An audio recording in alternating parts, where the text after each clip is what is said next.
Good evening. Good to see you, Colin. It's a long time no see.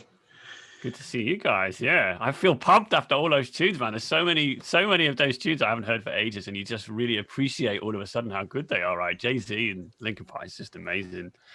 Yeah, I really enjoy it. I usually spend like an hour just playing music, letting people filter in and kind of getting ideas as to who's It's a going to good be vibe. online. It's a good vibe. It Yeah. really is. I'm pumped. Cool. Well, we're glad to have you. So this is episode 19, I think. Is that right, Tremy? 19? Yeah. Yeah. How's Okay. it going, Colin? Well, I wet my mute button. I'm really well, Trammy. How are you? I'm good. I'm doing well. I'm so excited. I'm a huge fan. I love your YouTube videos. I've been in the industry for 2 years, so a lot of my learning is all thanks to those videos. They're awesome. That's very kind. Thank you. And it's really I really appreciate the invite tonight and to be a very small part of this amazing community that I've really admired watching this kind of growth of this amazing environment that you guys have developed. It's really impressive. It's Yeah, uh, yeah. it's It's pretty awesome. crazy, and it really started with your podcast, actually. I think I got on your podcast, and then the very next week was our first haunted hacker podcast. Right. So, and I actually borrow a few things from your podcast too. I like the one word game where you say a word and the person has to tell you what they're thinking. I really like that. So, anyways, without further ado, we'll get started. Week 19, Haunted Hacker Podcast. News. No news is good news. It's all the same stuff. Malware, ransomware. Um, Microsoft got smacked last week or week before. Uh, Nothing really groundbreaking or earth shattering or stop the press type stuff this past week. Um, One thing I did want to say is that after last episode, we ended up having a the company that was on Range Force had a call with them, and they're actually going to be one of our new sponsors for the podcast. And they gave out, I think it was a total of 5 licenses for their platform for the Cyber Fortress. And there's going to be more of that, as well as look forward to a CTF type competition using Range Force as the platform for the actual competition itself. And they also want to dive off into the esports. We had talked about it about a year ago, starting a esports type tournament for hackers. So we can't let the gamers get all the good prizes and all the $1 million payouts and all that stuff. So we're going to start our own esports league centered around cybersecurity and red teaming and blue teaming. So I think it'd be really cool. The concept behind it is have a timed event. Each team gets to play offense and defense, so it'll be broken down to like halves. So the hackers will actually have to play defense. So that'll be interesting to see how that plays out. So that's good news. And of course, Tech Strong TV is still going strong with our podcast, airing them 3 times a week. It's just really awesome with them. Um, and what else? I know I had one more thing to talk about. I'm sure it will come to me. Oh yeah, so I did University of Georgia. Tramy and I did last week for their cybersecurity club at the university. It was really cool. I had a good time. And I had another conference earlier last week that I had to attend to, the Cybersecurity 2021, which was really cool. It was all virtual, all pre-recorded. I showed up for the questions and answers, and it was really cool. So there's a lot of stuff going on. Of course, UK is hot as usual with all the conferences. Check the listings for the virtual conferences going on. I know Future Cybersecurity London has one going on soon. I'm not sure who's speaking at that one, and there's several other conferences around London and the U.S. So this week we have Colin Hardy from InfoSec Real / InfoSec Journeys. Colin, did you drop InfoSec Journeys, or is that still kind of? Yeah, no, we dropped it. We went. In fact, you were the first episode of InfoSec Real when we kind of rebranded. It's awesome. Yeah, and we kind of started live talking about, oh, it'd be cool to speak to people about their career pathways and journeys, hence the name. But it was a little bit cheesy when we kind of like the more we went through it. And actually, what we discovered is like talking about the real life is a bit more pertinent, I reckon. Yeah, what I found after I started the podcast was that people like the podcast like you have, the genuine, let's just talk and see where it goes type environment.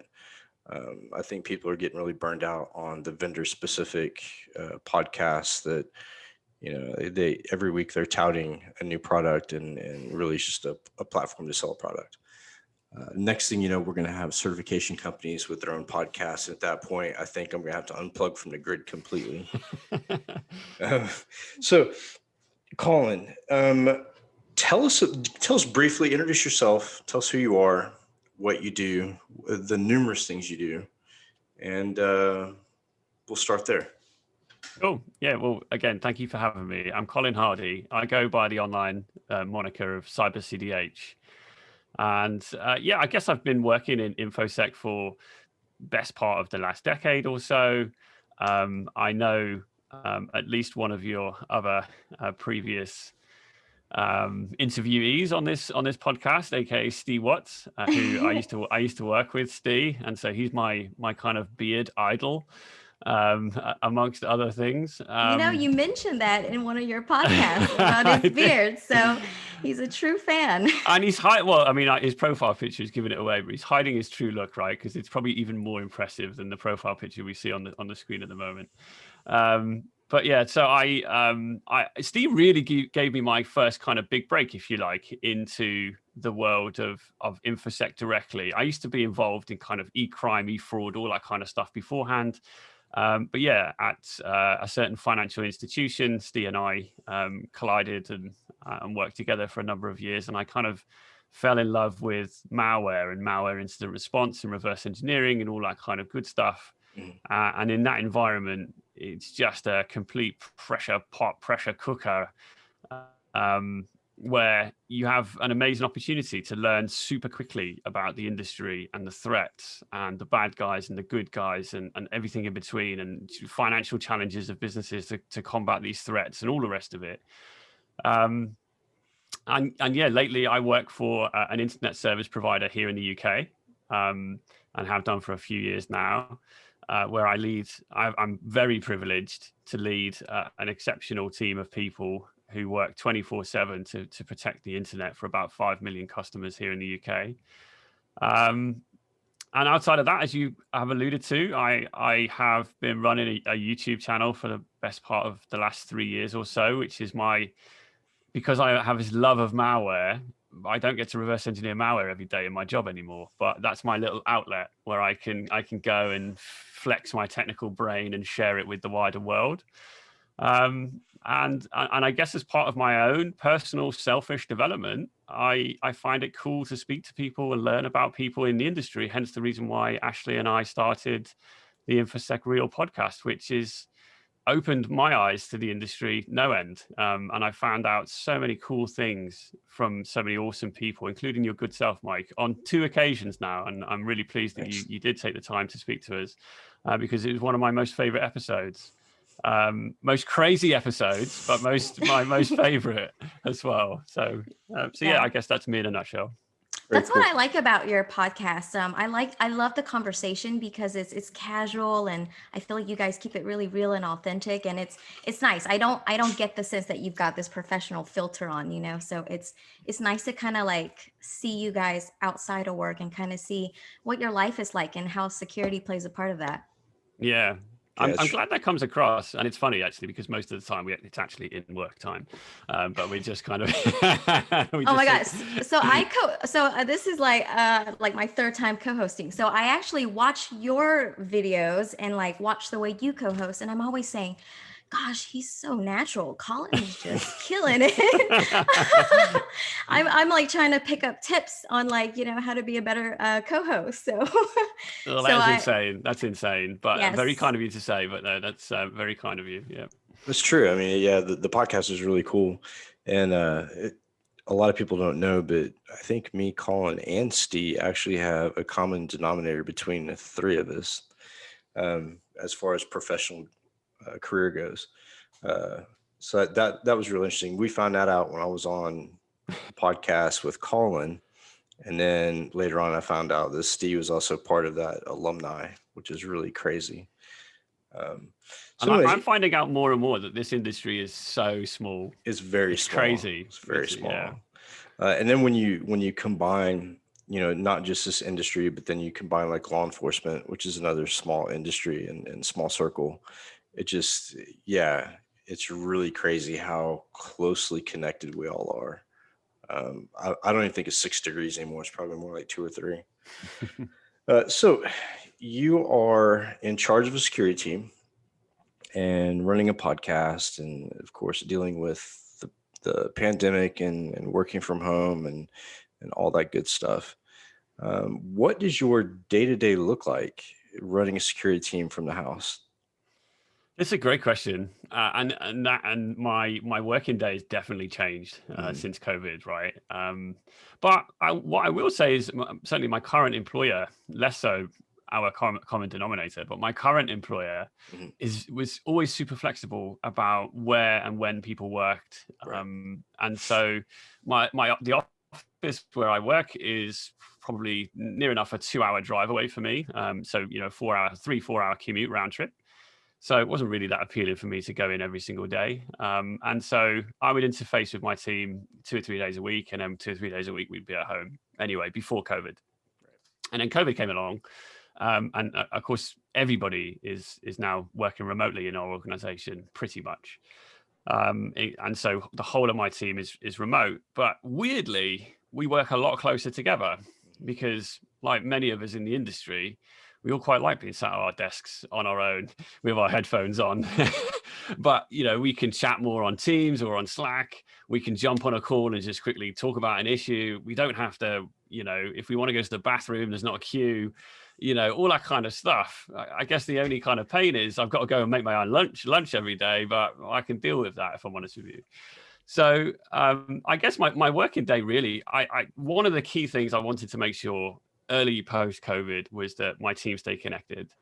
And so we introduced a daily call, which some people didn't want to do because it's more calls in the calendar. And there's definitely a culture of now having back to back meetings all the time, which I'm very conscious of and I'm very aware of. But having one single daily call where we can all get the news, we can all have that kind of water cooler coffee conversation about what's going on, what's hot, what's going on in the SOC overnight, what we're doing today, etc. Let's catch up on the world events, what's Microsoft done, and blah blah blah. And that's really helped us because we can drive conversation through there. And I honestly think that as a team we're working closer together than we ever have done before, which is weird because we haven't seen each other for about a year. So Yeah. I find that I work more from home than I actually do in the office, to be honest with you, because when you get to the office, it takes you like 30 minutes to really get into the swing of things. Breaking out. I'm glad you said that. I didn't know. Okay, I was like, is it just me again? Is that better? I think it's Mike. Okay. Is that better? No.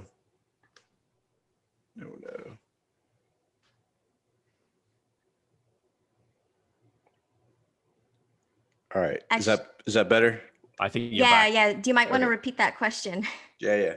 So I know working from home, I actually work more hours than I did before the pandemic because 30 minutes when you get to the office, it takes to get ready for the day. And then of course you have lunch in the middle. And then by 3 o'clock, 4 o'clock, people are starting to wind down, getting ready for, to go home. But I find that since I'm already there in a comfortable environment, it's like I'm willing to take on more work. I feel like I owe more work to my clients because I'm getting to do it remotely or working from home. But do you see like the pandemic actually stopping at some point and everybody going back to the office, or do you think this is something that's going to be hanging on for a while? Yeah, well, honestly, I think there's going to be a real mix. I've already seen some major organizations that, I don't know, maybe I'm guessing, but in the background, we're maybe looking for an excuse not to have a really expensive office in the central London. Right. And it's a great excuse to get rid of it now and do something different and shake up the team. We're not based in London, but I think a lot of businesses will be left thinking, shit, what are we going to do with all of this office space and all of this stuff we've invested in? We want to bring people back together. There is value in people connecting face to face. But maybe it's going to change some business models, and maybe more businesses will be more flexible. And hopefully, I mean, personally, I feel quite lucky because, as I say, my current employer has always been that kind of flexible anyway.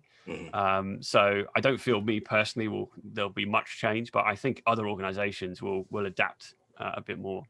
So I don't think it's going to be a case where everyone is going to be working from home and entitled to work from home.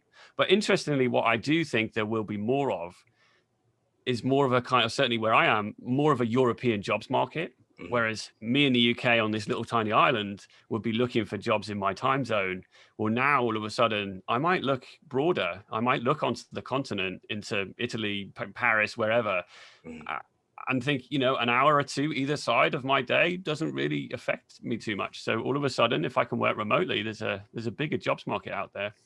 Yeah, actually, all of the work that I've done so far has been still in Europe. So, I mean, I'm still working in your time zone and still have clients over in the UK, and that hasn't changed at all. The US is a little different. The US is starting to act like they're going to reopen. I'm not really sure what's going on there. Our president, I'm not sure if he's been sleeping since he got inaugurated or if he's going to come out of the bedroom at some point. I don't know. I'm not sure. But it looks like the country's about to do something. Not sure what that's going to be. But again, the cybersecurity market here is so saturated and so just overgrown and just, yeah, it's hard to find quality cybersecurity SOC analysts, pen testers, ethical hackers here in the US simply because of the fact that there are so many of them.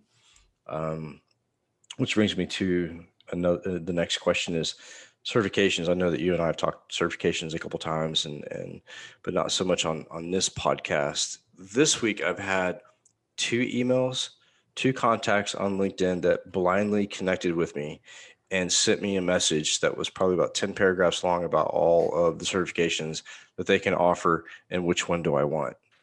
I really wish there was a way that I could torch all of those profiles on LinkedIn and let them burn to the ground.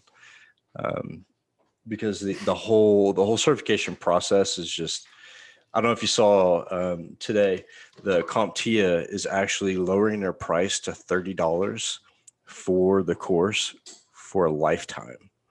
So if they're only charging $30 for the course, what does that say about the actual certification? Is it really worth its weight? Yeah, I don't know. What is your take on strictly certification and coming into the industry? What do you think is more important?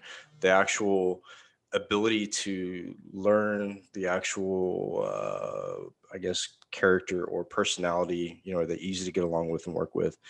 And do we value experience more than we value certification? Or does education play a higher role than certification? What's your take as a director of a team? What do you look for?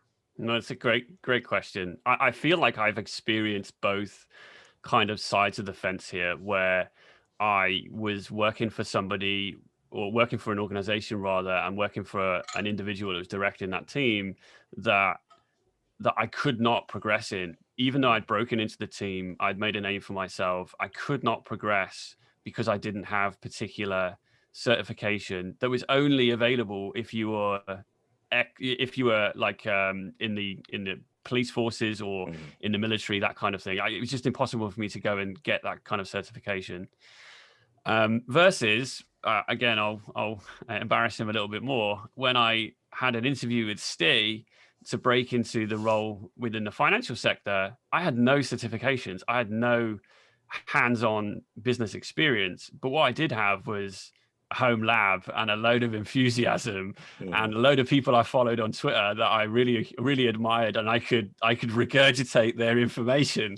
And I think Steve kind of appreciated that I am someone that lives and breathes the industry.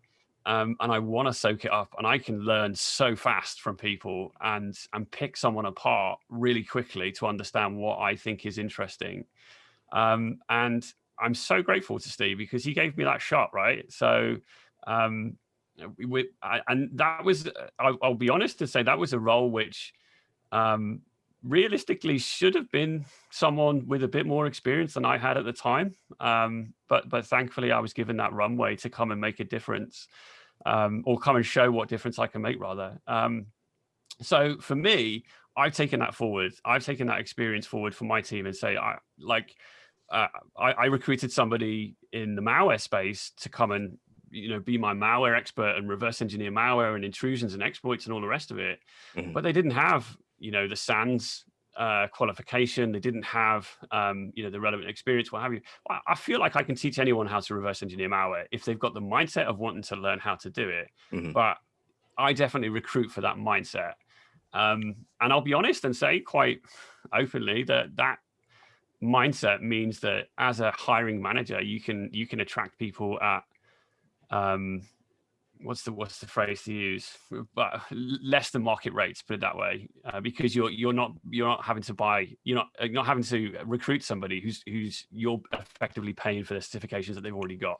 Right. You can maybe work with them for the first 6 months, bring them up to speed, get them the qualifications if that's what they really need or really want to kind of solidify their knowledge. Like when I joined the bank, as I say, I didn't have the quals, didn't have the experience, etc. But that was a definite aim and a definite pathway for me that helped kind of secure my confidence in my own abilities by getting like a SANS certification that gave me a lot of confidence to say, do you know what? I do feel like I can, talk about this subject and understand it and, articulate it with my peers in the industry. It gave me some confidence, but it didn't get me the job. And it didn't get me my next job either. It just gave me that kind of credibility in the marketplace. Yeah, for sure. So I feel like that was important. The kind of credibility piece is something that grows, and it's not something that you need to recruit for. Yeah, the credibility, I think, is something that is built over time. The more research and white papers you write and the more interviews you do or just publications you write for, that street cred or that credibility comes along with time. And the more you build your circle, especially on like LinkedIn or other social platforms.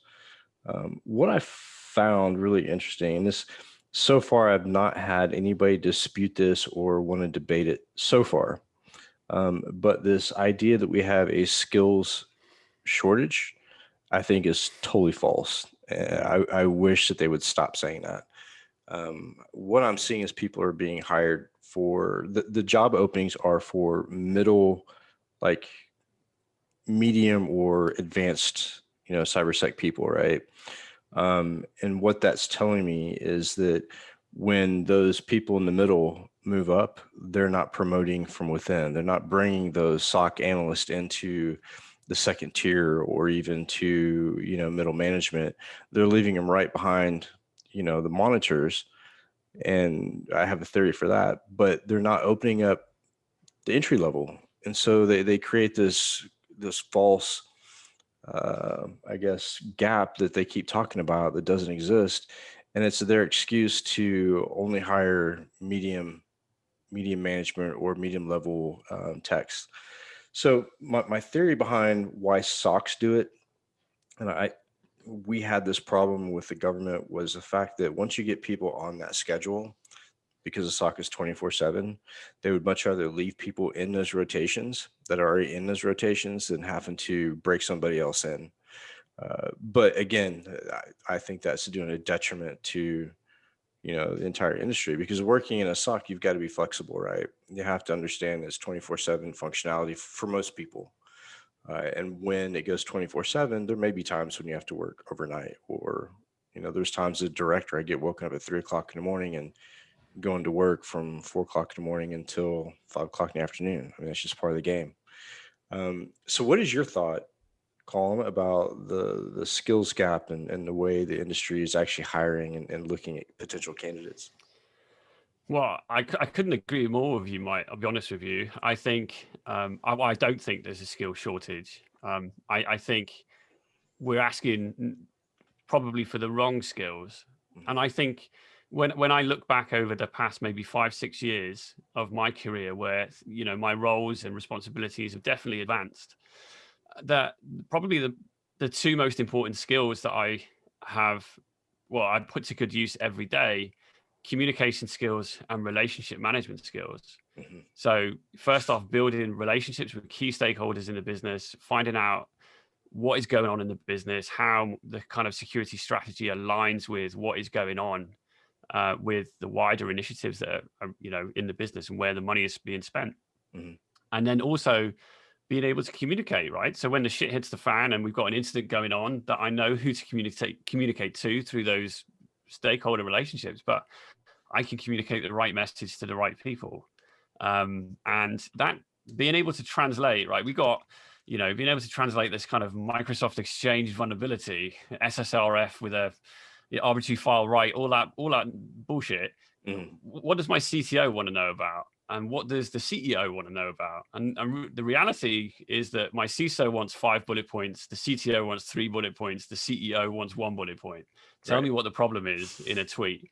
And I think that that's probably the most key skill that I've developed and learned. And I wish people would focus more on when we're recruiting for SOC analysts, for forensic analysts, for, whatever these technical specialisms in security operations are, that the technical capability and the certifications and all the rest of it, they can be taught.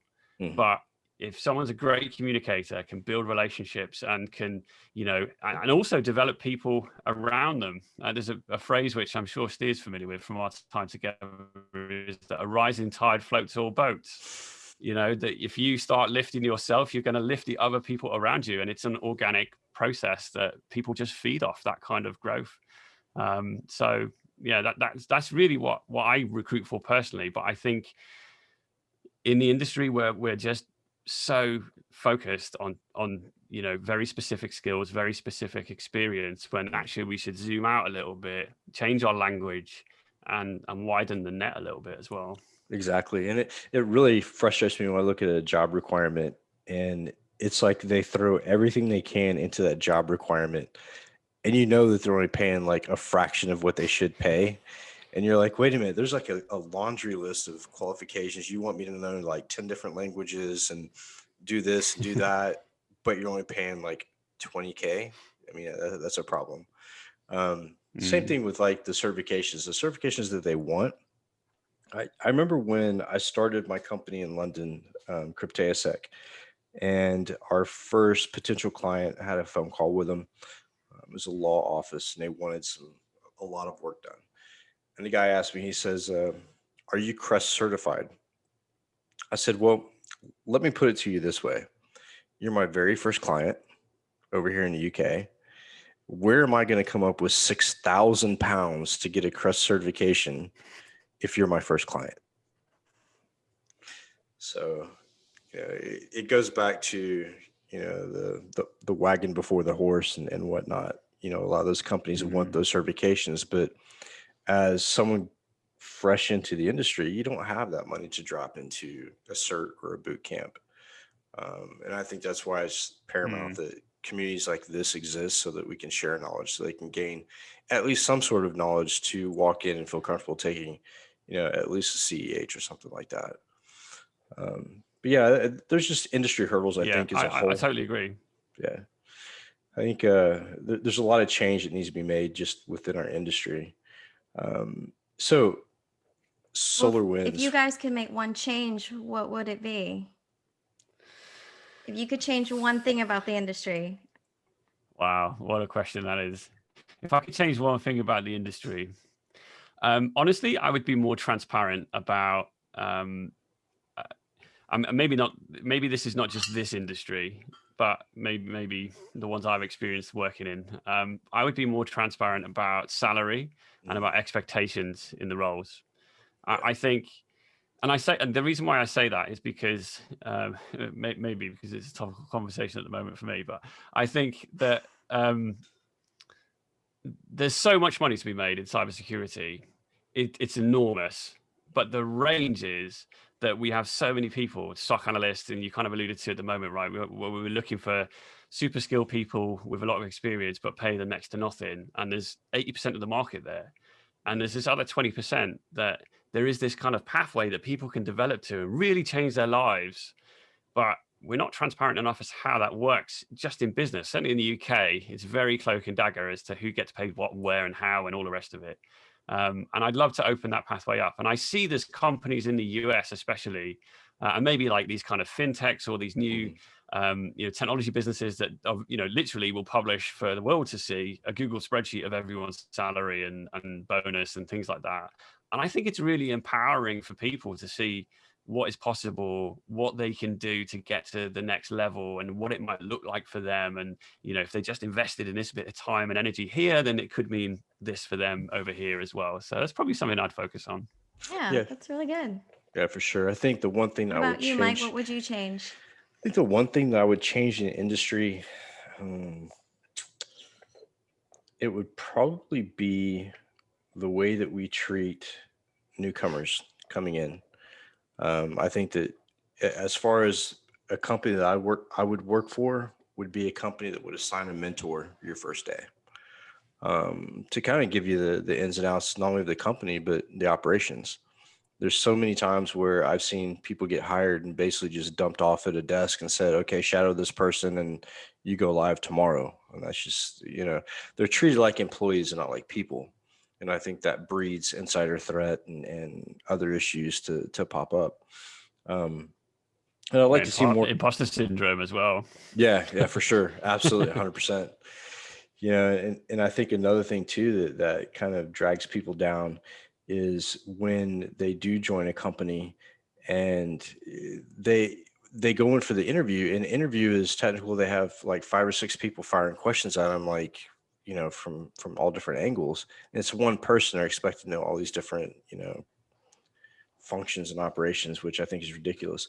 So what I did was from the time, I think it was 2006 on, all my interviews were conducted with a virtual box. So I would put together a virtual network and just sit them down and be like, go. If it's a pen tester, if I'm hiring for pen testers, give me a report, brief me at the end of your 2 hours, and we'll go from there. If it's a SOC, I'd give them logs and I'd give them packet captures, and I'd say, okay, what are we looking at? I'd give them screenshots from the platform and be like, here's the alerts. What do we do here? Because it's not, and I always tell them, it's not a right or wrong answer. It's more of how you're going to approach a problem. What's your method of thinking and the way you hypothesize your theory. That's what I want to see. I don't care about you were able to pass a CEH and all that other nonsense, because it's really not that earth shattering that someone can pass a test. And another thing too is when someone puts on a job requirement that you have to have 5 years experience or a bachelor's in computer science. If I have a bachelor's in computer science, I'm not going to go for a job that's going to ask me for 5 years experience. I'm going to demand more money.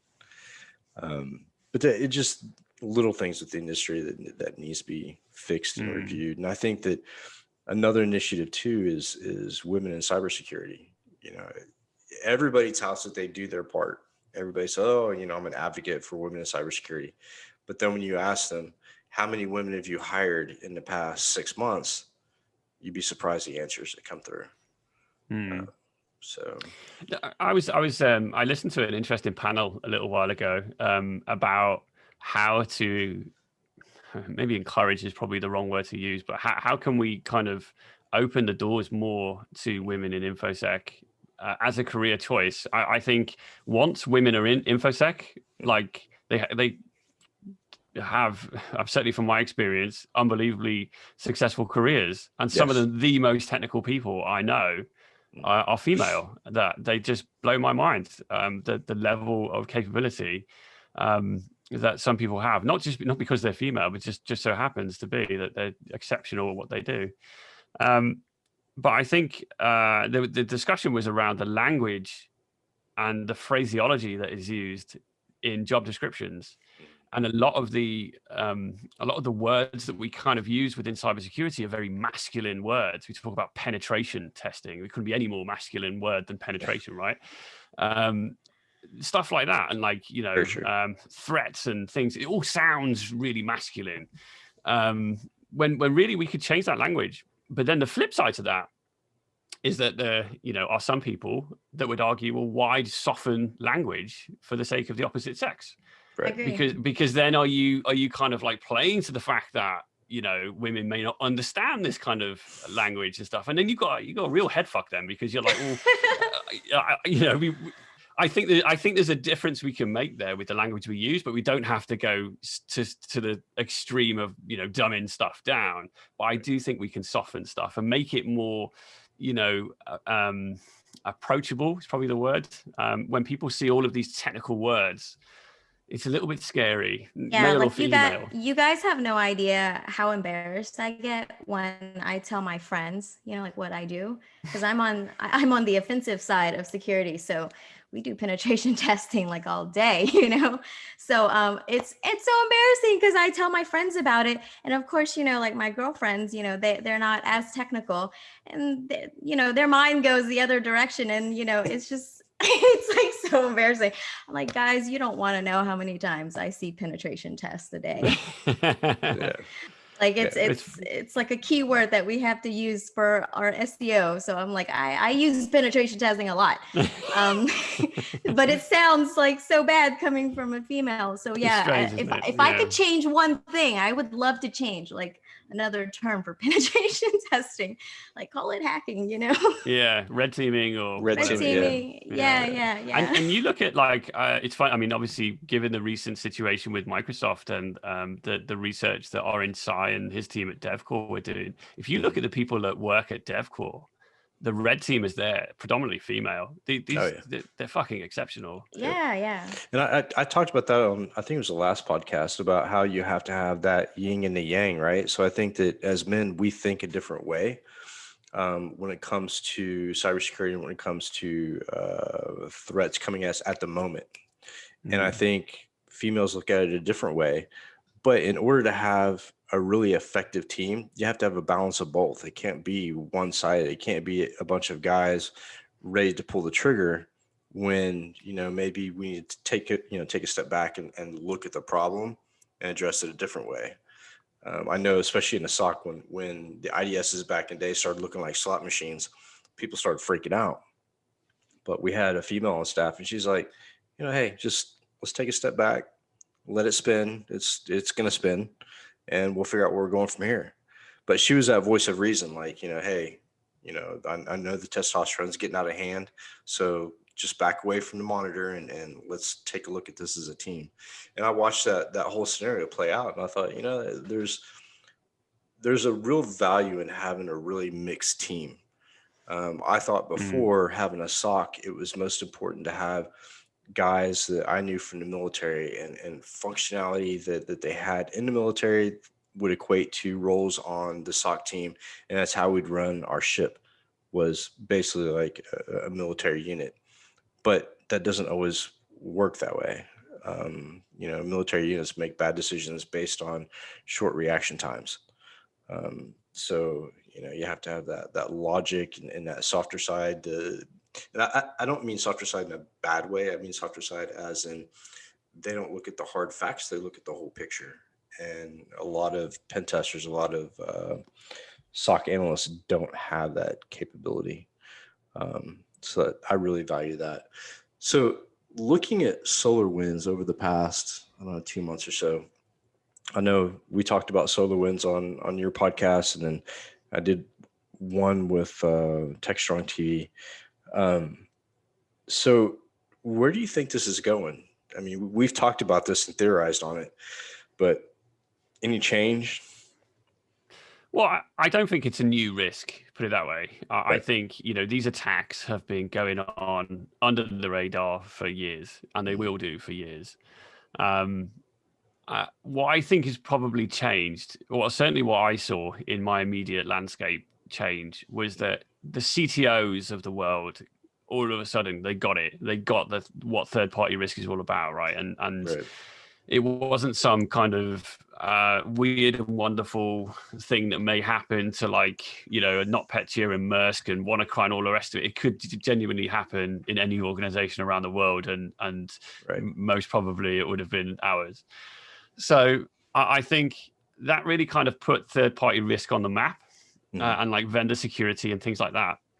And I think, the reality is it's so hard for a business to assess the security of another business. So if I want to buy something from vendor A over here, well, I can go to them with my, checklist of, do you have this control, that control, PCI certs and ISO 27000, blah, whatever.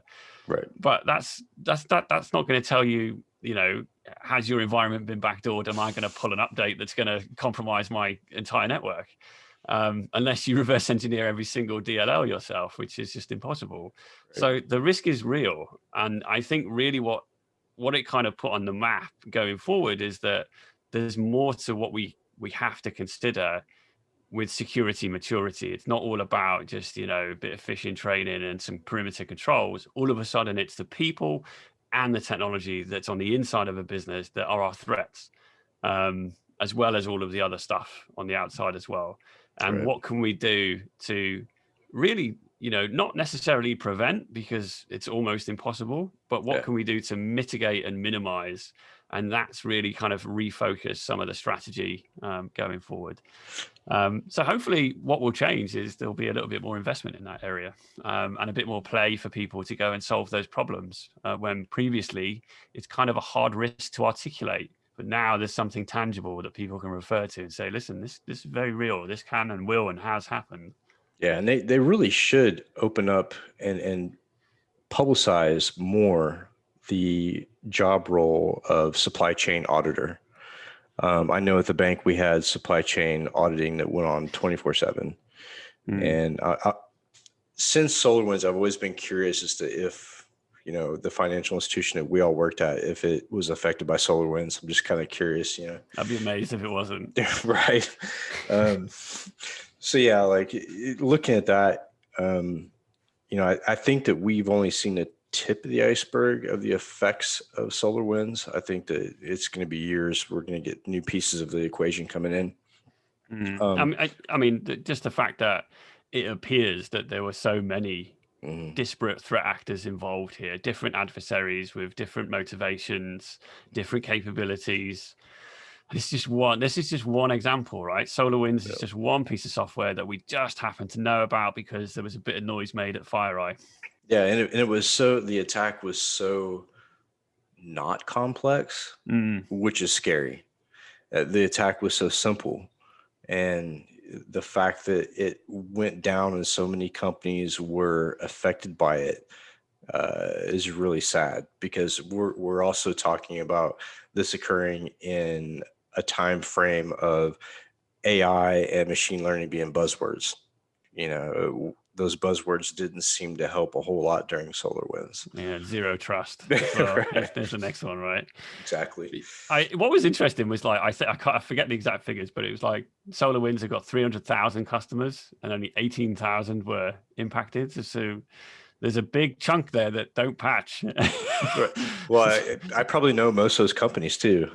But it's hard. But I guess that's the reality of InfoSec. It's hard, right? Not everyone can patch automatically and up to date and all the rest of it. And to be honest, does that give the kind of threat model of we're going to stay at N-2 or N-1? We don't want the latest patch, because what if it's the one that's been burnt? So. Well, even so, like the DoD, before we would install a patch across the network for the Department of Defense, that patch had to go through rigorous testing in our labs. Like, it wasn't just something we would throw on devices. And that's what I don't understand with SolarWinds. It's like, maybe people's patching process needs to be reviewed.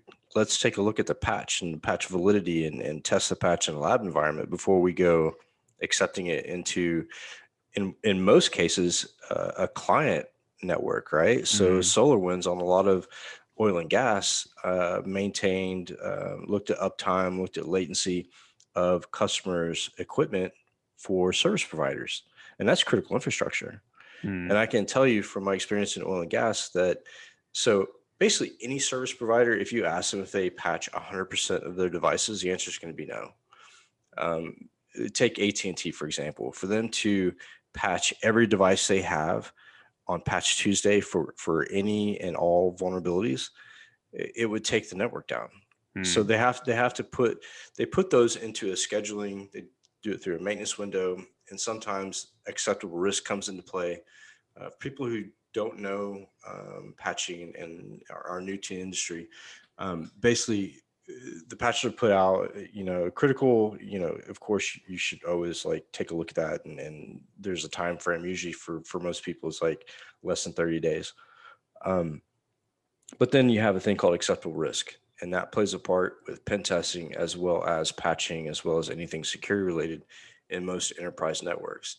And what that is basically a CTO or a CISO coming back after they have a change review board and saying, look, the patch or the change that's been submitted is just not feasible based on technology, and we deemed it an acceptable risk.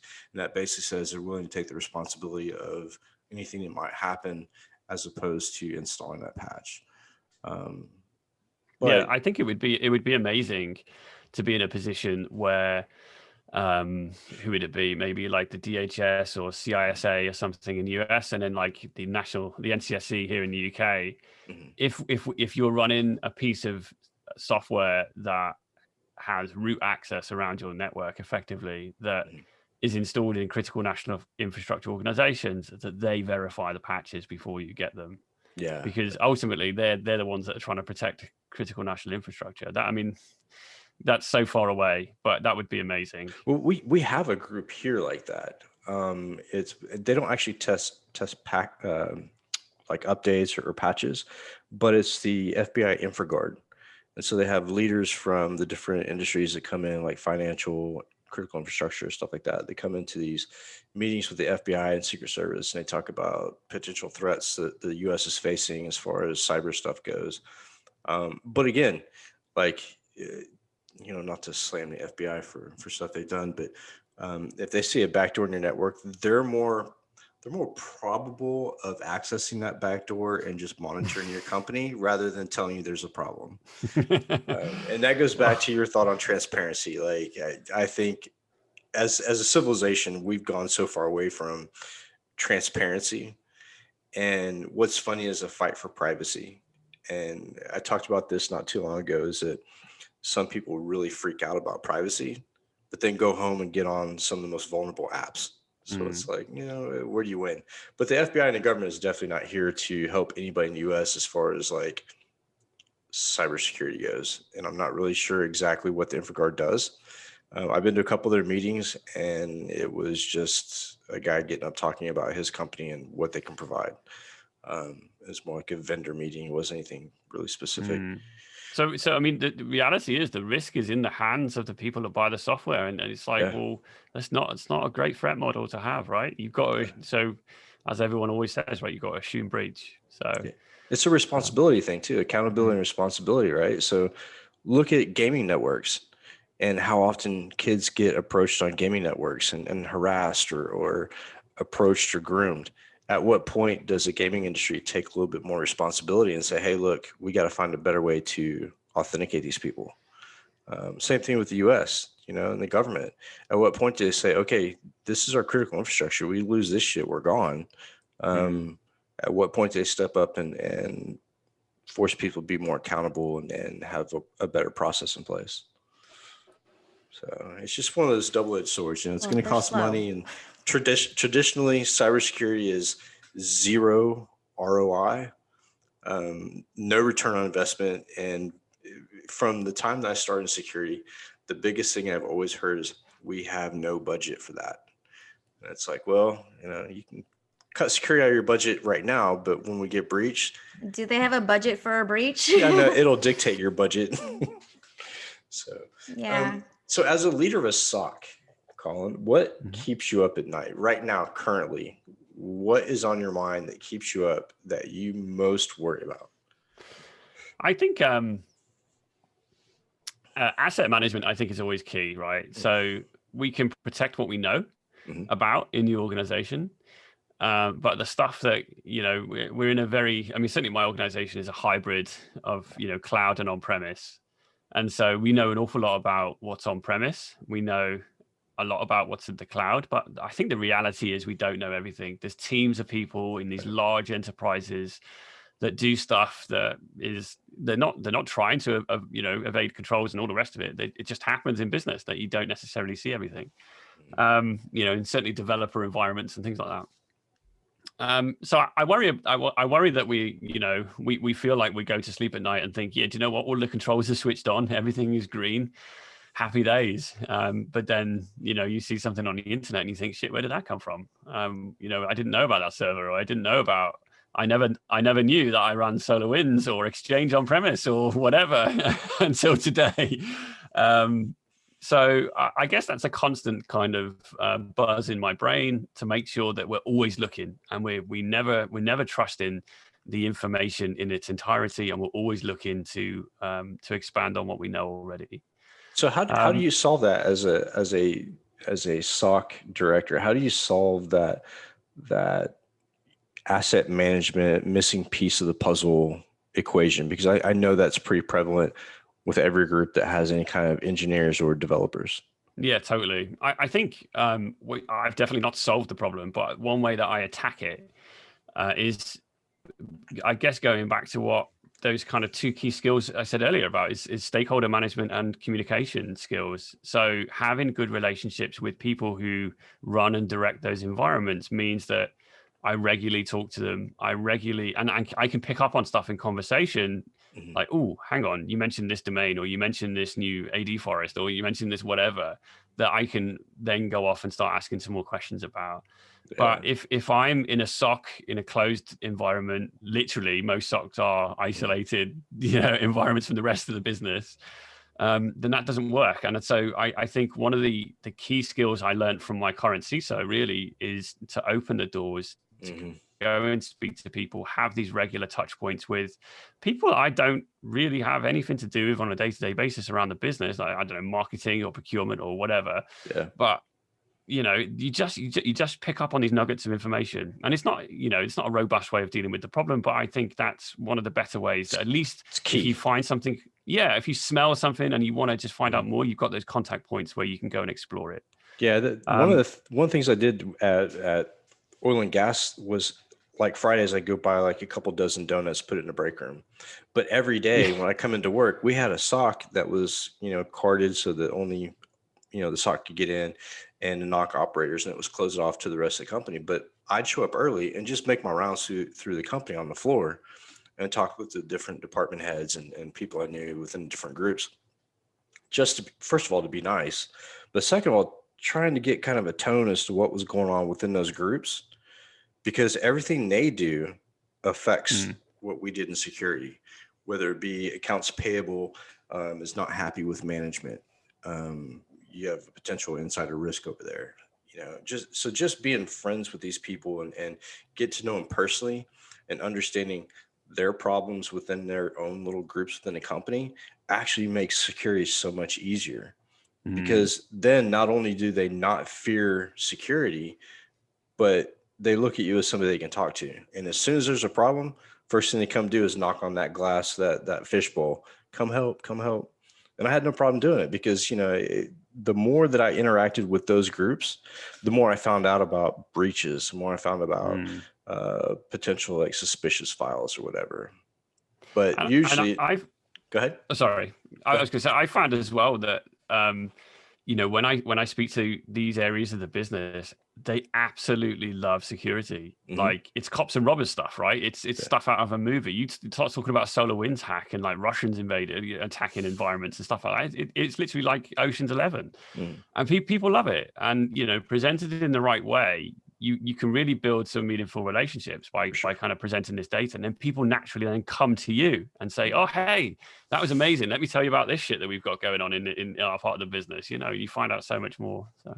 Yeah. It's just that relationship with the rest of the business units I find really interesting, because you really can't secure an environment unless you know exactly all the ins and outs of all the group's operations, especially key operations like passing money and merger and acquisition, stuff like that.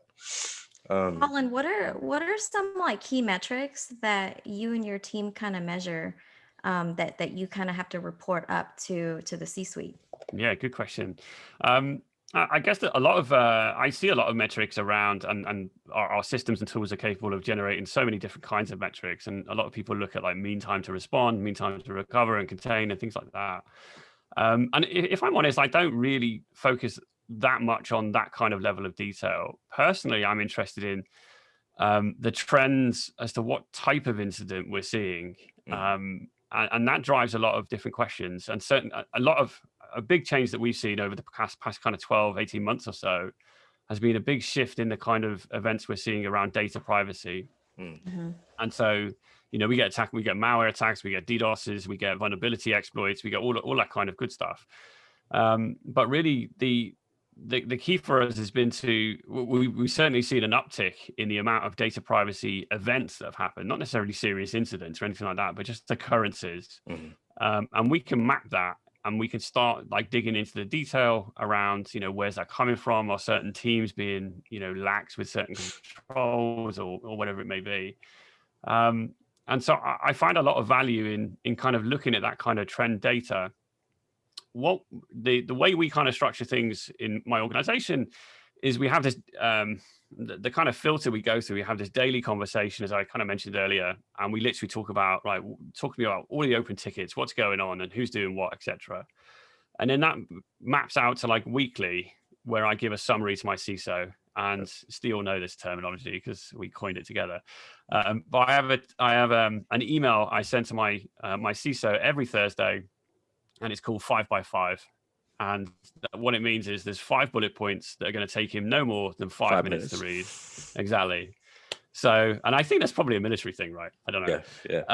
I think it is. I worked at a company, and the president was military, and it was like, what's your top 3 goals for the month, the week, and the day? Right. I love it. I love it. Yeah. So it's really rigid, but then it's also nice to have like a small element of that in your daily routine, Yeah, definitely. And it makes me like, I have to write them like a tweet, right? You've got to be precise and strategic with the words you choose. Exactly. I've got a limited number of characters here that I can use. He's reading it on his phone. He doesn't want to scroll. It needs to be short, sharp, but he needs all the detail. Like what's going on in the world of security operations that he needs to worry about or need to know about. Because he's going to flip that up to his, the CTO or the CEO, et cetera, and he's going to chop it down as well and whatever.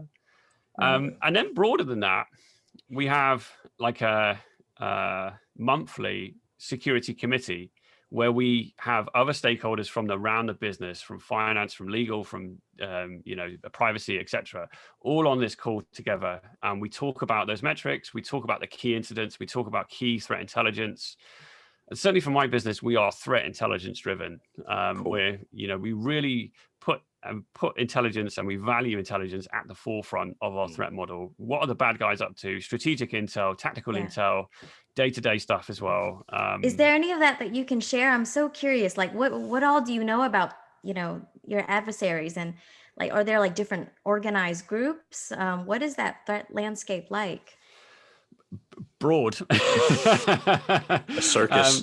I feel like that must be so intimidating for someone that's defending the castle, right? You've got all these enemies attacking you, and you might not know where they're all coming from. You kind of have to know who they are, like, and what industries or what verticals they target. So there's known actors, but those actors kind of branch off into things that they potentially target. FI is a really difficult one. I know at the bank we had a difficult time with our threat management team as far as looking at intel. Colin, you probably remember that as well. The formation of the threat intel team and the travesty that ensued afterwards. But yeah, like I'd be interested to hear, like, as like what service provider. Yeah, what's the most unique incident you had so far as a SOC director? I might have to think about that one. Most unique, but I can certainly talk about the kinds of stuff we're interested in from a threat intelligence provider. So we have, to give some perspective, maybe we have a threat intelligence specialist who works for us. I mean, we're, compared to the bank, right? Our economies of scale are totally different. Yeah, totally. But the bank was protecting 250,000 employees. We're 2,500 employees. Yeah. So we have a cyber threat intel specialist, and their role is really so many hats that they wear with the different kinds of intelligence. Like, for example, we chair some industry intelligence sharing groups and communities, which are affiliated with the UK government as well, because we're critical national infrastructure. so that's a big soak of time for someone to go and deal with and to manage and to share and stuff. And then there's the technical element as well, right? You've got, I don't know, Emotet or TrickBot and all the rest of it, all that kind of malware. You want to know what these bad guys are up to and how their infrastructure is working. And, you know, you've also got to know in your brain what controls that we've got around the business that can mitigate that kind of stuff. And so a lot of their role is to work with some of the technical specialists that we have, you know, malware specialist or forensic specialist or whomever, who can help assess, you know, hey, I've got this piece of intel, this tactical change that these bad guys have released a new module for this bit of malware, whatever, does our control that we have protect us against it? And if not, how much of an issue is it? If not, and what can it do and all the rest of it? So that kind of intel goes on all the time. But then you've got that extra layer above it where, you know, that you've got the nation state stuff, the Iranians, the Chinese, the Russians, etc., and trying just to keep up with their capabilities from the snippets that you find in the news. Right. It's a lot. It's just crazy. It's crazy. And so, of course, we use a threat intelligence provider as well. So there's a number of them on the market, obviously, but we are with one of the top right in the quadrant, if you like. CrowdStrike. We do have CrowdStrike. I would say we have a multi-faceted approach to threat intelligence. It's probably the best way to describe it without describing who we use and what we use. You should have multiple feeds for sure. Anybody should have multiple feeds. Yeah, definitely. And I'm very proud to say that we have CrowdStrike as our EDR technology, right? It's world-leading capability. Not FireEye. We don't have any FireEye, actually, but not that I wouldn't. But threat intelligence is really important because we, as a business, we're not only just protecting our corporation, our organization, we've got 5 million customers that we're really interested in protecting as well. And we host their email. So when you sign up for broadband with us, you get an email account, which, you know, reality is no one really uses, but we have to protect it anyway. And so it's really important to us that that environment is protected and customers who connect to our network are not compromised with malware, all that kind of stuff. So we do threat intelligence based on our customers. And of course, customers get phished and they get scam phone calls and they get all the rest of it. So again, there's a whole body of work that we do around that as well. So circus is the right word to use, Mike. I think you used it. Total circus. Yeah. So I have a tough question for you. And I haven't had anybody from the ISP on the podcast yet. So this will be the first. So I had Comcast here in the States. I'm sure you know who Comcast is, Turner Broadcasting, horrible ISP. So I was working from home. I was running some scans and I pulled up a packet capture and realized that they were blocking all the ports except for 53 and 80, just so I could get DNS and like get out to the web. Which really frustrated me because I was trying to do a pen test. And of course I had to hit, 65,000 ports and they were only giving me 2. So I called and had to go through all these lines of support that didn't give me an American phone number. Complain. Finally got to the engineers. The engineers said, "Oh, well, we have you on a filter connection. Let me switch you over to another switch port and you'll be good to go." Boom. Automatically I had full range of all the ports, which brings me to a question. In Europe, it may be different, but in the US, if I call and I say, "Hey, look,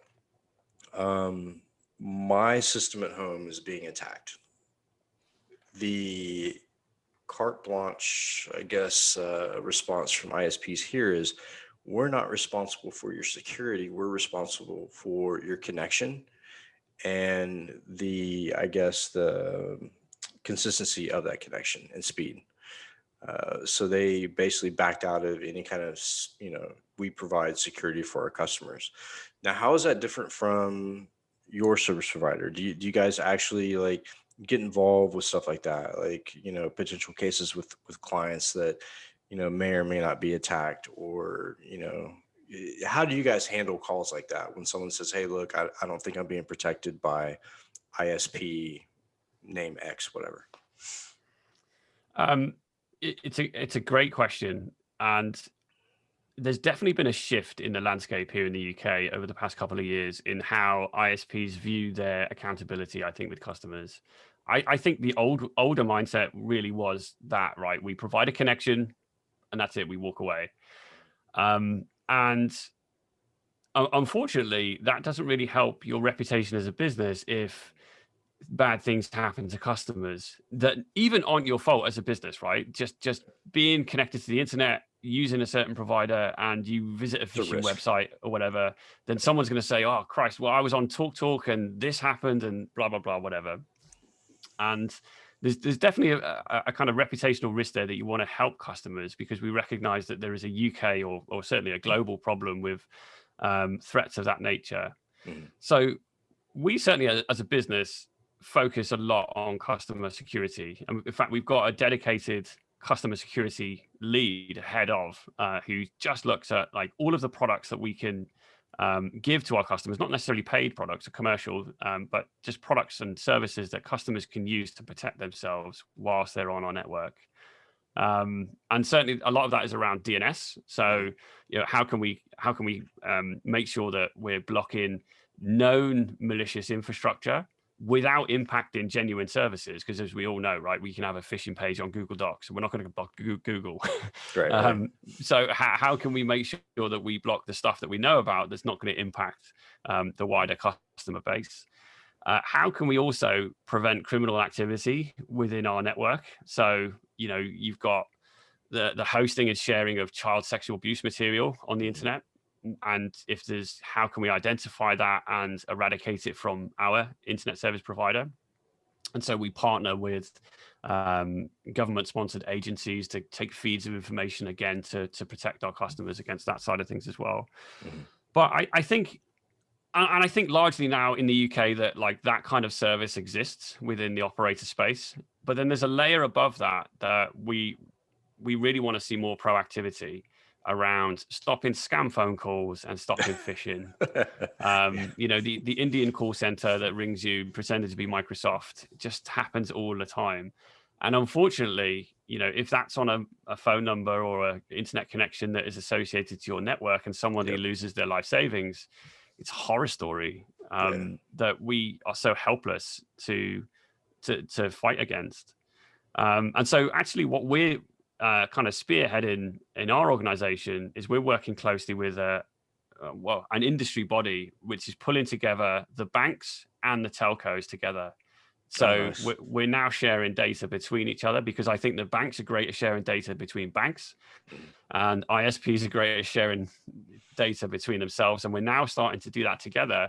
And we're getting some great intelligence. And we're also being able to react to that intelligence really quickly as well. So in fact, only in the past week or so, we've built some automated feeds where we can take this feed of information and we can make sure that we're not going to kind of block stuff for customers that's going to have an impact for genuine services, and we can automate the blocking before we have to wait for a takedown or whatever. So yeah, and that's really interesting.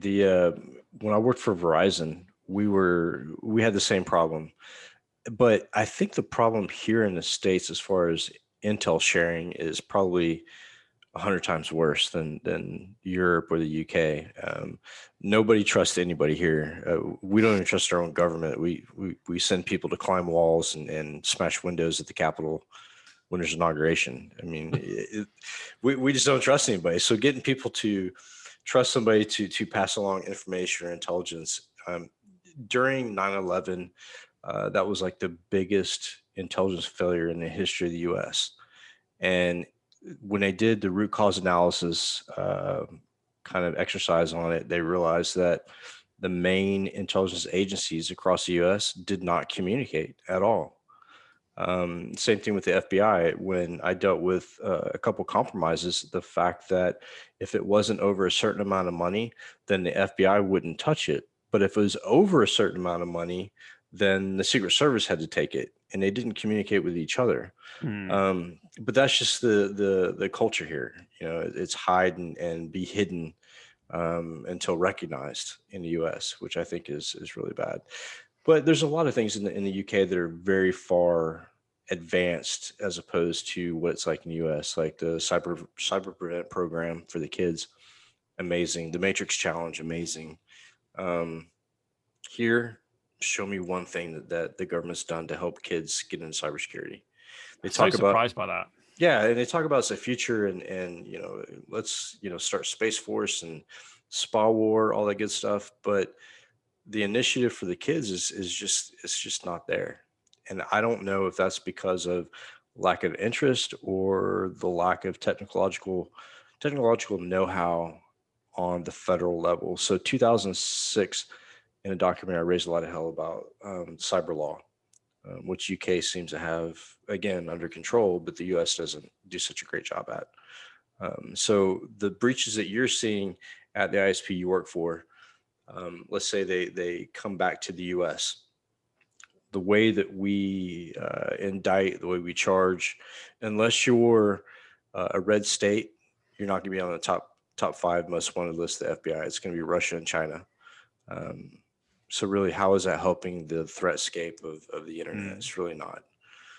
We need to catch kids at a young age and catch actors, in the process. And I just don't think we do enough as an industry to do that. However, like with Trace Labs, we've had some people from Trace Labs on, I think, which is really cool. Steve, I know, is involved in that as well. And there's a lot of really cool initiatives to use cyber to solve real world problems for kids, missing people, crime, all the above. And I don't know, Colin, if you've ever been to or if you've been involved with the Hack the Police. It's a coding competition where you create an app in the UK and the police look at it, and you create an app to make their jobs easier with investigation or with cybercrime. We don't have that here. It's one of those things that's completely escaped us. So in the short, like, I really miss the UK, and I miss the initiatives because you guys are on the forefront of really everything cutting edge. I get back to the States and it's like, it's the same way I left it. Nothing's changed. And it's been 3 years and we're still at the same, standby. We got all frustrated when Huawei was backdooring switches and routers and selling to the government. And then when I get back, we have problems with SolarWinds. It's like, when are we going to learn that, you got to do something and make an effort to protect, your people and your connections. So that's interesting that you guys are taking a different approach to try to help clients in the network. The amount of spam and the amount of phishing and stuff like that's gone up since the pandemic is just unreal. And the call centers, the Indian call centers, one of the more infamous ones here is the "let us renew your car warranty" phone call. I get at least 3 or 4 of those a day, and I have epilepsy and don't drive. So yeah, I have some fun with those. Mike, I think you're gonna have to repeat that one. I missed it. Yeah, talking about ISPs, we're on Nomad ISP and we're on top of a mountain. So I use LTE connection. It's all we can get. So you have to bear with me here. Hopefully in the next months we'll have a solid connection. Anyways, I don't have any more questions for Colin. Trammy, do you have questions before I open it up to the people that are watching? Trammy? Yeah. So you said that you fell in love with malware. I'd love to know more about that moment that someone falls in love with malware. What's that like? That's a great question. I'll try not to take all night. Was it the same way you fell in love with your partner? Wow. Or is that a different kind of love? Definitely different. Yeah, I think. Well, I have a family full of police officers. I'm very proud of my dad, who he's a retired police officer here in the UK. So I grew up as a child with stories of, crime and drugs and murders and things like that. I was just fascinated by criminals. And at what age did you hear your first murder story? I'm so curious. Do you know, I have a vivid recollection of going to our local kind of paper shop, newspaper shop, what have you. And my dad had a subscription to a magazine, like some kind of crime magazine. And I was probably maybe 6, 7 years old, something like that. And he always used to tell me, you can tell by the eyes, you can tell by someone's eyes. And I used to be so scared of reading this magazine. It was crazy. Anyway, it was hilarious. But he was a very hard copper, hard policeman. And worked in an area of the UK which is notorious for drug, crime, gangs, all the rest of it. What part is that? In Liverpool. Oh. So which is not to I live very near to Liverpool, and so he worked in a very rough part of the business, so and my sister and her family and all the rest of it, they're now currently serving police officers. I'm very proud of their involvement, and I never took that path, but I've always been fascinated with the criminal mind. And just kind of being close to that criminal investigation world. And that's what I did when I worked at the bank, pre-malware and all the rest of it. I worked investigating identity fraudsters and things like that. And so I had this itch in my brain. I used to write a bit of software, a bit of code, and then this, that, and the other to try and track these people and find out, who their networks were and all the rest of it. I had some great fun and some great success doing that in the mobile phone space. But when I joined the bank, I remember having an introduction from the team of people, and I met this guy called Siva, and he was like, "Yeah, my name's Siva. I reverse engineer malware." And I was like, "You're the fucking coolest guy on the planet." And I thought I want to be able to say that, and so. I literally sat opposite him for about a year, and I just listened to everything he said. I was like writing down all of the books he reads. I was literally just stalking him. And as soon as I did that, and of course at the time I was running and managing security incidents, and I was seeing these malware attacks and things like that. And so I was just bombarded with malware in that environment.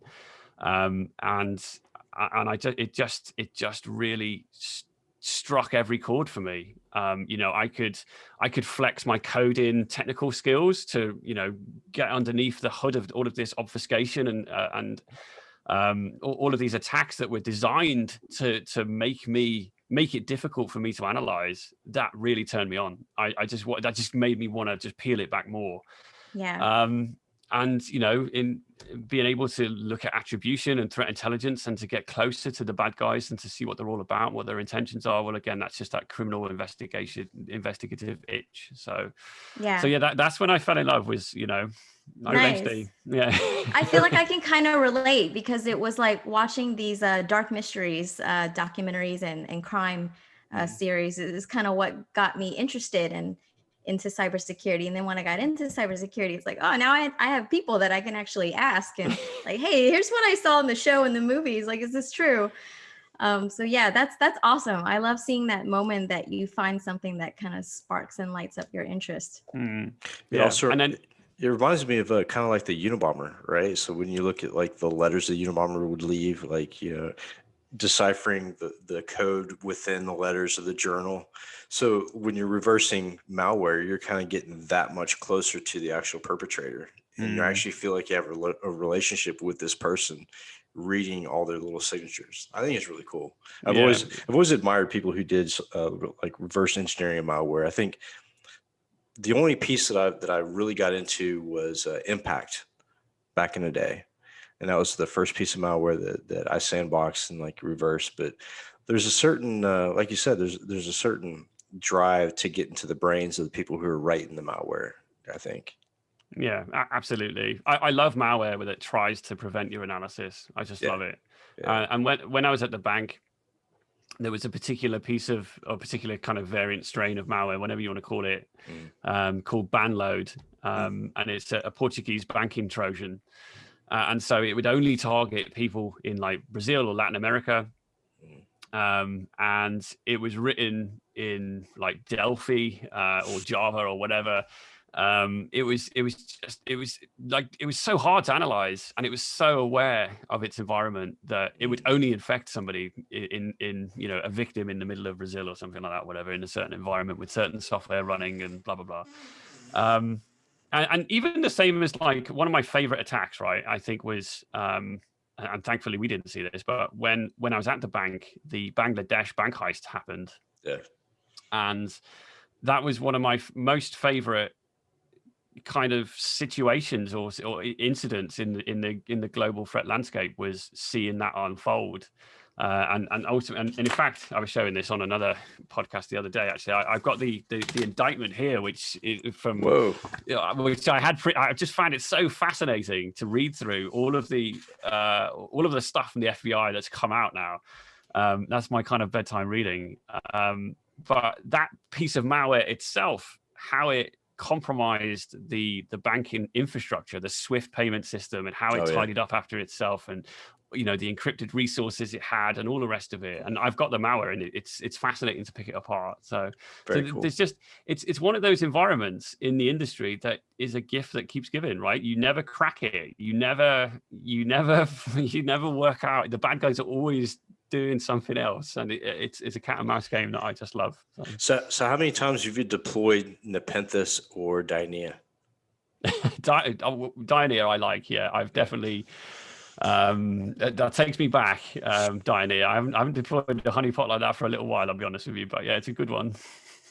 Yeah, I enjoy those. Nepenthes, I think, was my first honeypot that I deployed on a DMZ on a commercial connection. I tell you, we've had some fun recently, actually, with honeypot stuff. We've deployed some honeypot systems across our internal network just to look for like malicious insider scanning or lateral movement, that kind of thing. But then the world that kind of recently opened to me was this honey token stuff, like the Thinks Canary, all the rest of it, which I think is really amazing. And something that we do actually is we have, canaries on our website. So if someone clones the site and hosts a phishing site, we'll get alerted, things like that as well. And that kind of stuff is just genius. It's amazing. Yeah. So simple as well. I used to build a word list off of Kippo and other, brute force type honeypots to use on my pen test, because they were the most effective. So I don't have any more questions for Colin. Thanks again for joining us, man. Like, just looking back over the past, I guess, 6 months, so much has happened, and it all started with, sharing a couple of podcasts between the two of us. Some really great stuff has happened. And, like I told Ashers and everybody else who's visited the podcast or been on a Discord, you guys are always welcome. 24/7 Discord. Anytime you want to come on the podcast. Steve, we've kind of adopted Steve as one of the co-hosts. We try to collect as many people that are passionate about their jobs and passionate about the industry, and try to, bring those people on so our newcomers get exposure to what the industry is really like. And the people that have that real passion, that aren't working for a paycheck, we're doing this because we enjoy what we do. And I want to make those people, an asset to the newcomers to ask questions and get involved. There's Steve. There's the man who missed the beard. How's it going, Steve? Hey, you okay? Everyone all right? Out of the shadows. Awesome. I had a question, if that's all right, Mike. Yeah, shoot, man. Go ahead. So I thought it'd only be appropriate, given that Cole's interrogated me enough so far on his podcast. But you do loads of amazing stuff. You do things like this. You've got your YouTube channel, all that sort of thing. How do you find the time to do it and be a rock star on your normal job as well? Yeah, I want to know this too. Well, it's very kind of you to say that. Well, time is definitely precious. I think it's so important to be very conscious about how you spend your time. Last couple of weeks, for example, I've been buried in Microsoft Exchange vulnerabilities like most of the world has, and so I've done nothing else. But then I'm aware of that, and I've also got a family, and so certainly with lockdown and homeschooling and things like that as well, that's definitely taken a good old percentage of the pie of life, as it were. So I think I'm certainly mindful about how much time I spend on different projects and what I've got coming up. But I think I would imagine everybody here has the same mindset of like, this is a lifestyle, right? Yeah. It's not a job. So, the kind of stuff you do in an evening outside of your work is probably work. And it's probably, what you've been doing for the past 8 hours. So I find it very easy. And I must admit, and I will say that certainly my current employer are so supportive the kind of additional activities I do, the YouTube channels, the podcasts, and things like that as well, and allow me the time and space to do it. But also, most importantly, is that my family are as well. That my wife is, and she's super supportive of this kind of initiative, and because she knows that it really helps me be happy and kind of I'm not bored at home watching Coronation Street or whatever. So yeah, I guess if I get to play with my computer for a few hours a day, then everyone's happy. So it's definitely a lifestyle for sure. So your new company, they're understanding about your time now. New company, are they as understanding as Steve was? Absolutely, yeah. I think working with Steve, we were in the trenches there together for a number of years. But what I think that taught us was the value of the time spent elsewhere with your family and your friends, and for sure, and that kind of downtime as well, because the burnout within the industry is very real. So I wouldn't change that experience for anything. Yeah, I think that our experience with the financial institution actually overlapped, the three of us, because I went back and checked my resume after we had that last podcast, and I was like, oh, I forgot to add my contracting years on there as well. So I'm sure we worked and we're on the same calls for at least a year, which is interesting. So that is interesting. Yeah, it was really cool, and I think connecting those dots and thinking about the guys in Chicago that were in charge of, the malware and Intel. The guy's last name was the name of a fruit. That's all I can say about that guy. I know you know who I'm talking about. I know him. Yeah. So yeah, great guy, and the teams there were really good. But again, it goes to show that even though you have threat intelligence, you have red teaming, you have supply chain security, you have vulnerability assessment, it doesn't prevent insider threat. It doesn't prevent you from being hacked or being denial of service. It's just one of those things we have to deal with on a day-to-day basis. So any questions from the crowd online? We have one. My question for Colin: how does the ISP deal with security for critical customers dealing with special requests?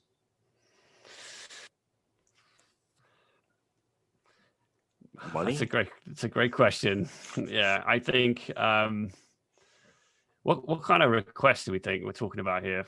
I'm thinking, just from reading the question, I'm thinking that a security request or some sort of incident. And I know, as far as some of the ISPs I've worked for here in the US, is that those corporate customers pay a lot for drop teams, parachute teams, CERT teams, and really security. So I think that the delineation between the support that I would get if I called up and the support let's say Microsoft would get is completely different. But that's based on how much money you're paying for the connection itself. Yeah, I guess we don't really have that kind of relationship, if you like, with our critical customers. We know who the big clients are, put it that way. Yeah. And certainly, I guess this week is a prime example with Exchange. I mean, thankfully, we were not impacted at all by the Exchange vulnerability, but that doesn't mean to say that we, almost every single one of our major accounts came to us and said, were you impacted? Can you prove you weren't? What have you done? Give us some assurance. Yeah. And you're proving a negative.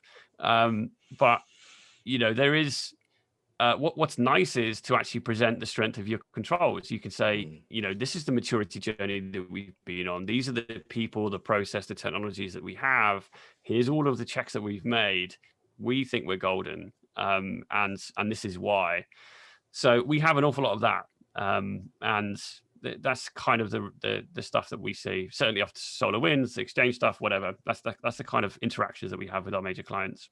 Yeah, I think the tough ones to explain are something like Heartbleed. Heartbleed I found really difficult to explain to our SOC customers that we weren't vulnerable, first of all, and second of all, it wasn't just an exploit where you could point, click, and get remote shell. It was actually a complicated attack. So explaining those Spectre and Meltdown and things like that as well, right? Yeah. Explaining those to clients sometimes can be really difficult, because what the media does is put a spin on it, like it's this huge critical flaw that everybody in the world is vulnerable and websites are going down as we speak. When in actuality, yeah, most of the servers in the world were vulnerable, but the complexity of the attack and what it took to carry out was not really, something that everybody could carry out by themselves. So the communication from a SOC to clients can be difficult sometimes. I always found it interesting to communicate with clients when there was a child pornography issue on one of the remote sites. And actually, I think it was just a couple of days ago, the data center that a lot of that activity came out of actually burned to the ground. Yeah, and OVH, right? Yeah. I saw that on the news and I was like, wait a minute, I know those guys. Like, I know those guys who work in that building. Yeah, get involved. That was my least favorite part of working in a SOC as a SOC director, was taking over investigations for child pornography or child abuse or anything of that nature, because you have to round up enough data to give to law enforcement. And it was just not something fun that I enjoyed doing. But yeah, thankfully, I've only ever dealt with one of those situations in my time here, and we dealt with it with a zero tolerance approach, as you can well imagine. But also, what I quite like is, and I would encourage people to check them out, is there is an organization that we partner with called the Internet Watch Foundation, the IWF. And they run some hackathons now and again where they're crying out for people, developers, coders, hackers, red teamers, whatever, to help write them some software and solve some really basic problems, to help them consume all of this data, because they've got so much of it. So yeah, exactly. I've been involved with them for a little while, and I encourage people to check them out and help out as well. Yeah, I'll have to check out that link after the show. So anybody else have questions for Colin? Colin is like a fountain of knowledge. We've had some really good conversations on some of the podcasts. So you're too kind, but I would reverse that compliment if I'm honest with you. But I've enjoyed my time here. This is such a great community, and I'm really really flattered to be invited along tonight, and I appreciate all of the questions as well. It's been real fun.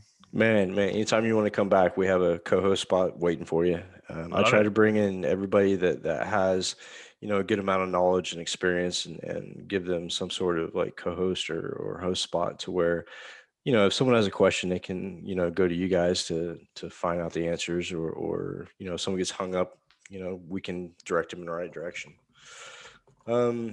So Colin, my last question for you is, what are like your top 3 best practices that you would give to people in their everyday life to kind of stay cyber safe?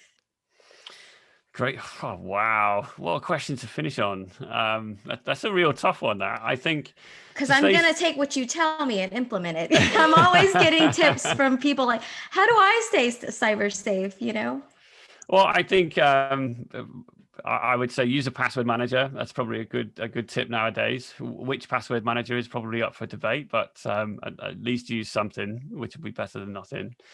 I think really what I would encourage, certainly people in this kind of quorum that we have here today, is to share your knowledge, right, amongst the industry, because we're all kind of technical in our own ways. We've all got knowledge about the industry and how to, what kind of threats we see and what we can protect ourselves against. Make some content, write a blog, make a video, write some tweets, whatever, and just share your ideas with people. And I honestly think there's not enough of that in the industry.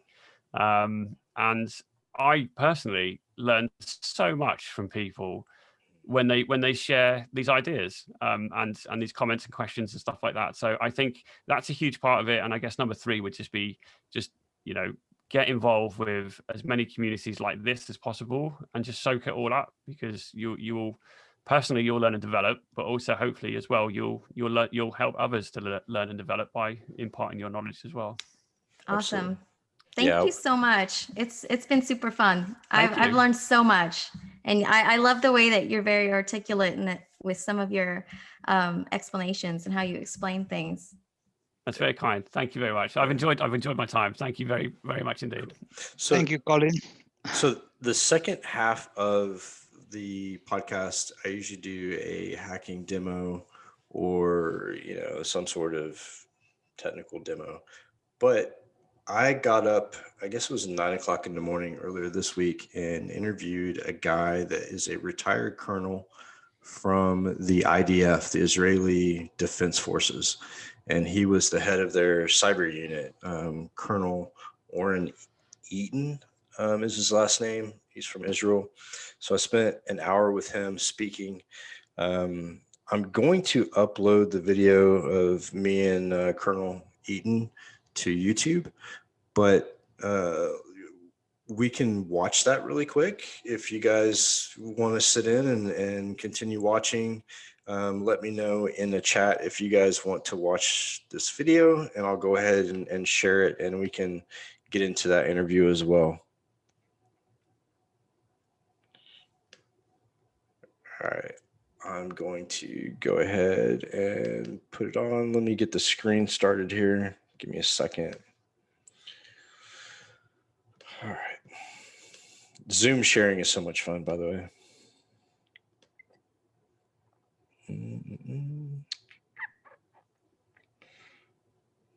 Let's see. Music. Let's talk to. All right, and I'm going to share my audio so you guys can hear what he's saying. Hopefully you'll be able to hear. Let me know if you guys can't hear the video once it starts.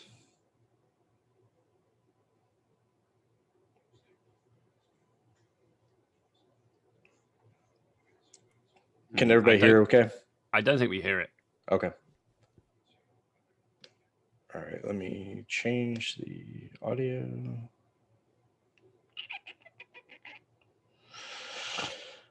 Actually, I don't think I'm going to be able to share the audio because it comes to a different audio source. So what I'll do is I'll go ahead and upload this to YouTube so everybody can watch it. Sorry, the audio didn't work.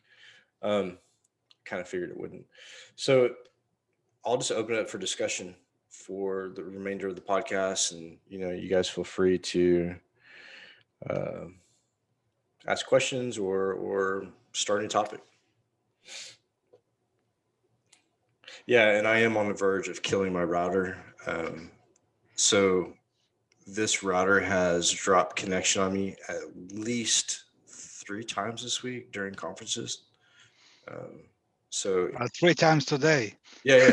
Tonight. 3 times today. And so if you guys know anybody who works for Nomad Internet in the US, maybe send them a little email talking about how much you wish their service was better. Okay. What I want to say to HH team is we've got some giveaways tonight. Yes, giveaways. Once again, we've got 3 t-shirts, 2 medium men, 1 medium lady. Well, I mean, ladies is already taken because I did draw. Apart from that, we're not being sponsored by any vendor, but I've got the voucher for 1 year subscription of Bitdefender Total for 5 devices. So whoever writes first on chat gets it. That, and let me review Rangeforce really quick as well. We gave out 5 licenses for Rangeforce, but there's going to be more licenses. I know there's a question that came up earlier. How do you get a license for Rangeforce on Cyber Fortress? I'm working on that. I'm working with Rangeforce and the president of the company to make Haunted Hacker, basically anybody who joins the community will get a license to their platform. Wow. They want to hit 50,000 users by the end of this year. And I think between our efforts and their efforts, we can surpass that pretty easy. But yeah, the Rangeforce deal was, it couldn't have came at a better time. And the guys there at Rangeforce are just amazing. They're really great to work with. Yeah, I signed up for a community edition. I got calls, it's like, oh yeah, do you need any help, etc. I was like, wow. What I'm doing here in London, it's like, we've got the merchandise, quite a lot of merchandise in London. I don't want to sound racist or anything, it's because I wanted to send some merchandise to US, but then £30, £20. I said, oh, I'm looking for someone over there, for a company there. Well, we can do that here, Yeah. Demo. As far as like sending stuff out, I have a few things I need to send out, a few pieces of merchandise, but we can cover the U.S. side. We just need the London side, and I need to get with Ryan so that we can maintain the Australian merchandise. But for those of you who are new tonight, we don't charge for anything, and any access, should I say. We don't charge for videos, access to podcast, YouTube, none of that stuff. We accept donations through Patreon, and we have a merchandise store where you can get our logo, hoodies, everything from hoodies to onesie outfits for your infant with a logo on it, which I think is really cool. So yeah, I mean, if you're interested in that, let me know. We have a link tree with all that stuff. Exactly. We've got lots of freebies in London. Because I got a friend that runs the company that does this and that, and and I get it from him at the cost. And the only cost, I can send it to everyone. The only cost I would like to basically have is just a postage. I've got lots of stuff coming in. There'll be like a Haunted Hacker power banks. We've got hats. We've got the mugs, etc. Multiple designs. The best ones are with a kind of foundation of our podcast with a fingerprint. Yeah. Because I'm about to take the picture. There'll be like 15 mugs. It'll be 5, 4, 3, 2, 1, and the ones on the bottom will be with a fingerprint. This is what created it. Cool. Very cool. So another thing I wanted to point out too, Range Force did something really cool and above and beyond what most companies would do. Can you hear me? My connection's unstable again. Anyway, so Range Force actually went above and beyond when it came to one of our viewers who is 11 years old. He actually reached out to the 11-year-old's parents, wrote a personal note to the 11-year-old, and gave him a free unlimited license for the Cyber Fortress, which I thought was really cool. Like there's not a whole lot of companies that come on that are like, hey, we want to help out kids to train them to be the next level. And what I found really cool is that Range Force, they didn't expect anything in return, which, to me, that shows that they're really dedicated to building the industry and building a community. So Nomad and I had probably about an hour-long conversation with them about the future of Haunted Hacker and about the future of Range Force, and it looks like it's going to be pretty exciting. One thing I did want to do before we start giving stuff out, and I forgot to do earlier, Colin, I don't know if you're still on. I see your icon, but is there any questions you have for me, Trammy, or the rest of the ghosts and ghouls that are hanging out in the podcast right now? Well, yeah, I think I'm so keen to learn about what is on the kind of immediate roadmap for the Haunted Hacker community. What's next? What's coming up that I want to share with the rest of the world as well? Man, like to be honest with you, this whole thing, like I told you in the podcast, in the interview, this whole thing was kind of like a fluke, right? It was more of sitting around drinking some bourbon and, hey, wouldn't it be cool to have a podcast? And it kind of blew up. I think where this is going is more of a test bed and training bed for people getting into the industry. Starting to partner with a lot of companies who are fairly new, but provide that type of insight and training to corporations and to people who are established in the industry. but there's not a lot of people who are doing it for people who aren't established in the industry. And I think that's where this is headed, is getting that training, getting that knowledge, getting the documents and data to filter down to these people coming into the industry, to give them, a heads up, or give them, one step ahead of the competition that they're going to face when they go to apply for jobs. And to me, that's uber important, because I don't have a degree. I challenged all of my certs, and I don't have a lot of faith in the certification industry. So the more training and knowledge that we can pass on from here would be fantastic. We've spread, from the time that I was on your podcast, we spread from the US to Australia. We have a big following in Australia, as well as the UK. And I've seen people log in from Italy, from Portugal, South America, India. So it's really becoming like a more of a global community. Where it goes from here, and I always say this, is that I am only here to keep it going and to kind of like provide the platform. But this is not my podcast. This is everybody else's. This is everybody else's community. Like, I don't dictate what goes into the community. I don't want to dictate any of it. I want people to take control of what we're doing and build on it, like Damo has, with the merchandise. It's difficult being a podcast that doesn't have financial backing. And I know, Colin, you've experienced that same pressure as to, how do I do this? How do I fund this? What do I do when it gets to a point where I have to look for funding? Those thoughts cross my mind, and, we're looking at a few different avenues, but I really just want to keep it as free as possible for as long as possible. When I feel like I have to start charging is when I feel like I've lost my purpose, to be honest with you. Exactly. So, but, I'll take this podcast wherever the community wants it to go. I'm excited to watch it. I know the first podcast was on Halloween, so my only request is that we can do a Halloween reunion where we get all of our guests to kind of join in and do a Halloween and dress up.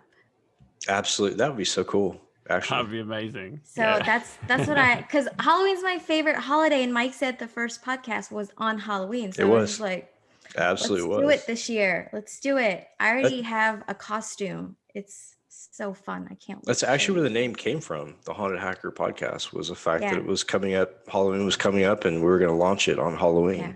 But then it grew into more of a meaningful, I guess, purpose. So. Yeah. So mark your calendars. If you and Steve can come back on Halloween night, that would be fun. Yep, I'll carve a special pumpkin or. Yeah, no problem. Pumpkin carving contest for Halloween next year. Absolutely. Oh, that'll be fun. That'll be fun. It could be like a mini pumpkin.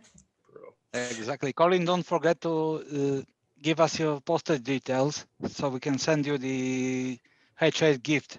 Very kind. Thanks, Davo. Yeah, appreciate it. No problem. Yeah, just shoot me an email, Colin, and I'll make sure you get your stuff.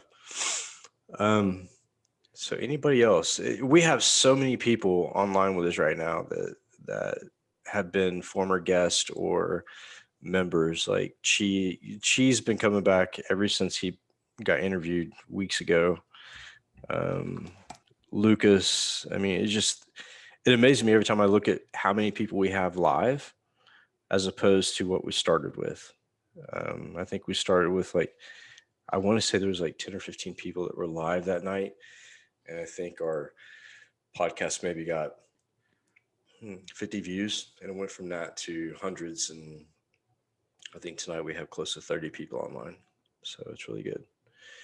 And anything else that we can help our guests out with, as far as being a sounding board for, organizational issues, or if you're looking to fill a position, we may have that person sitting here listening to the podcast. So feel free to reach out and rattle some chains. Yep, so, I will post 2 jobs that have been just advised by one of the people I used to work for.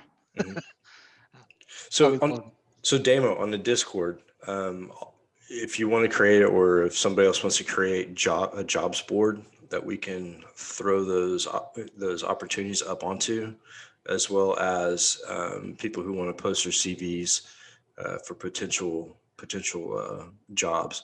So just let the newcomers know that are online right now that we have CISOs, and I think I've interviewed probably 5 or 6 CISOs so far for the podcast. And we constantly have people coming in from different companies onto the Discord. So if you post your CV, I'll make sure to put an announcement on social media that we're now, giving access to potential new employee CVs, which I think will go over really well. All right, so that's it. I don't have anything else. I'm going to upload the interview with Colonel Eaton so that you guys can watch it. I'll do that right now. It's about an hour long. It's a really great conversation. We actually talked about the Israeli Defense Forces, as well as, of course, I had to bring up Stuxnet and ask about Stuxnet. But it was a really good conversation. And of course, they want to come back as well. One of the kudos that I got from Colonel Eaton and his staff was the fact that our podcast had saturated the internet, which I was really shocked with. I asked them, how they heard about us and what their deal was. And they said that they really wanted on the podcast. And I said, how'd you hear about us? And they said, well, after your show last year, it just became really saturated on the internet. Like everybody was talking about it, which I had no clue until we got compromised. And then I realized why people were talking. But with that said, I'm going to sign off. I will see you guys next Saturday. And thanks, Mike. Absolutely. And Damo, if you want to hold on to the giveaways until we get into the Discord, let's set up something on Discord for Monday. I'll do a trivia, and people can email the answers to the trivia to me, and the winners will get giveaways. Exactly. Okay. I think that'd be good. That way we kind of push people to go out and look stuff up and learn something. Exactly. Again, thank you guys, and I will see you next week. Thank you. Bye, Thanks, guys. everyone. Have a great Saturday. Thanks again, Trammy. Thanks for everything. Awesome. Bye, guys. Bye.